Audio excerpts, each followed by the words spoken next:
మీ వీడియోలో starting part ఇలా ఉంటే ఖచ్చితంగా వైరల్ అవుతుంది.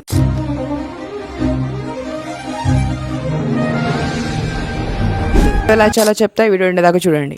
క్యాప్కట్లో కొన్ని క్లిప్స్ తీసుకొని ఒక క్లిప్ 0.2 అండ్ ఒక క్లిప్ 0.1 కి సెట్ చేసుకోవాలి. ప్రతి క్లిప్ ఇలానే ఆల్టర్నేటివ్ గా ఒకటి 0.2 ఒకటి 0.1 కి సెట్ చేసుకోండి. వీడియో డ్యూరేషన్ కంప్లీట్ గా 3 సెకండ్స్ మాత్రమే ఉండాలి. దాని స్టార్టింగ్ వీడియో మీద ట్యాప్ చేసి ఫస్ట్ ఒక కీ ఫ్రేమ్ ఇచ్చి దాని ఇలా జూమ్ చేసుకోవాలి. దాని ఎండింగ్ లో జూమ్ అవుట్ చేసుకోండి. నెక్స్ట్ గ్రాఫ్ లోకి వెళ్ళి లీనియర్ గ్రాఫ్ ని సెలెక్ట్ చేసుకోండి. ప్రతి క్లిప్ కి ఇదే ప్రాసెస్ అప్లై చేయండి. నెక్స్ట్ ఎక్స్పోర్ట్ మీద ట్యాప్ చేసి వీడియోని ఎక్స్పోర్ట్ చేసుకోండి. నెక్స్ట్ న్యూ వీడియో మీద ట్యాప్ చేసి ఇందాక ఎక్స్పోర్ట్ చేసుకున్న వీడియోని యాడ్ చేసుకోవాలి. నెక్స్ట్ ఆ వీడియో మీద ట్యాప్ చేసి డూప్లికేట్ చేసుకొని దాని డ్యూరేషన్ ని 1.7 కి సెట్ చేసుకోండి. నెక్స్ట్ ఇక్కడ కనిపిస్తున్న ట్రాన్సిషన్ బటన్ మీద ట్యాప్ చేసి బ్లాక్ ఫిట్ ట్రాన్సిషన్ యాడ్ చేసుకోవాలి. నెక్స్ట్ థర్డ్ క్లిప్ మీద ట్యాప్ చేసి ఫ్రీజ్ మీద క్లిక్ చేసి దాన్ని ఫ్రీజ్ చేసుకోవాలి. ఫ్రీజ్ చేసుకున్న క్లిప్ ని సెకండ్ క్లిప్ ఎండింగ్ లో ఓవర్లే చేసుకొని దాని బ్యాక్గ్రౌండ్ ని రిమూవ్ చేసుకోవాలి.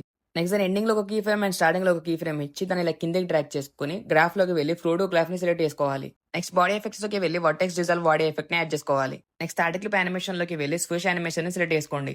థర్డ్ క్లిప్ కి బటర్ఫ్లై ఎఫెక్ట్ యాడ్ చేసి స్టార్టింగ్ 2 క్లిప్స్ కి ఫిల్టర్ యాడ్ చేసుకోవాలి. దట్స్ ఇట్, మన వీడియో రెడీ అయిపోయినట్టే.